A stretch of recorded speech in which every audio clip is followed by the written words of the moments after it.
Hi. Deadpool part 2 ഈ ഭാഗം direct ചെയ്തിട്ടുള്ളത് ഡേവിഡ് ലീച്ച് ആണ്. വളരെ രസകരമായിട്ടുള്ള ഫസ്റ്റ് പാർട്ട് പോലെ തന്നെ വളരെ ഇൻട്രസ്റ്റിംഗ് ആയിട്ടുള്ള ഒരു സെക്കൻഡ് പാർട്ടാണിത്. നല്ല രസകരമായിട്ടുള്ള ഒരു സൂപ്പർ ഹീറോ പടം, അറിയാലോ, മാർവലിന്റെ പടമാണ്.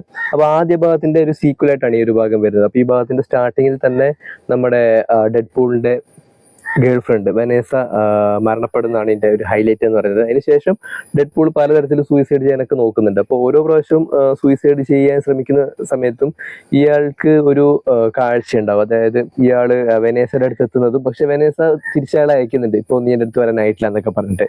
പിന്നെ ഇൻട്രസ്റ്റിംഗ് ആയിട്ടുള്ള രണ്ട് കഥാപാത്രങ്ങൾ ഈ പാർട്ട് 2 വരുന്നുണ്ട്. അതിലൊരാൾ നമ്മുടെ റസലും മറ്റൊന്ന് കേബിളും ആണ്. വളരെ ഇൻട്രസ്റ്റിംഗ് ആയിട്ടുള്ള ക്യാരക്ടറാണ്, രസമാണ് കണ്ടിരിക്കാനായിട്ട്. അവരുടെ സ്റ്റൈലും കാര്യങ്ങളൊക്കെ അടിപൊളിയായിരുന്നു.